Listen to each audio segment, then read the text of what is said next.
یہ کہانی شاید سب کو اپنی زندگی میں اپنانی چاہیے۔ شادی کی پہلی رات شوہر اور نئی نویلی دلہن نے ایک انوکھا فیصلہ کیا۔ دونوں کا فیصلہ تھا کہ صبح میں کوئی بھی آئے ہم دروازہ نہیں کھولیں گے۔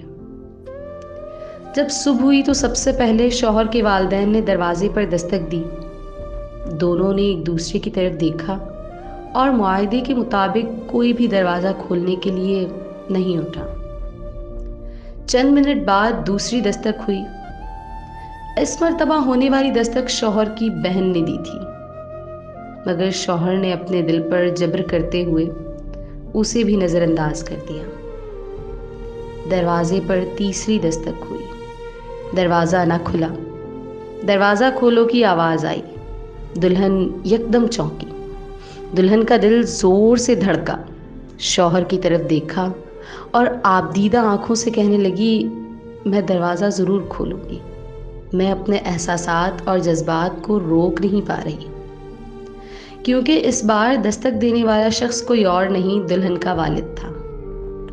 دلہن اٹھی اور بھاگ کر دروازہ کھول دیا۔ شوہر نے اسے کچھ نہ کہا۔ اس واقعے کو سالہ سال بیت گئے۔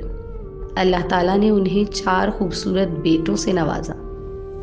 4 بیٹوں کے بعد ان کے گھر بیٹی کی ولادت ہوئی تو اس کے باپ نے ایک بہت بڑی پارٹی کا اہتمام کیا اور تمام رشتہ داروں کو مدعو کیا۔ وہاں کسی نے پوچھا، بھائی اتنی بڑی پارٹی تو تم نے بیٹوں کی پیدائش پر نہیں دی، اتنی بڑی پارٹی کا اہتمام کیوں کیا؟ تب اس شخص نے سالوں پرانا قصہ دہرا کر کہا کہ اب دنیا میں وہ آئی ہے جو میرے لیے دروازہ کھولے گی۔ بیٹیاں رحمت خداوندی ہیں۔ بیٹیاں اللہ کی بڑی نعمتیں ہیں۔ باپ کے لیے سکون، چاہت اور خوشی کا ذریعہ۔ ان کی پہلی محبت ان کا باپ ہوتا ہے۔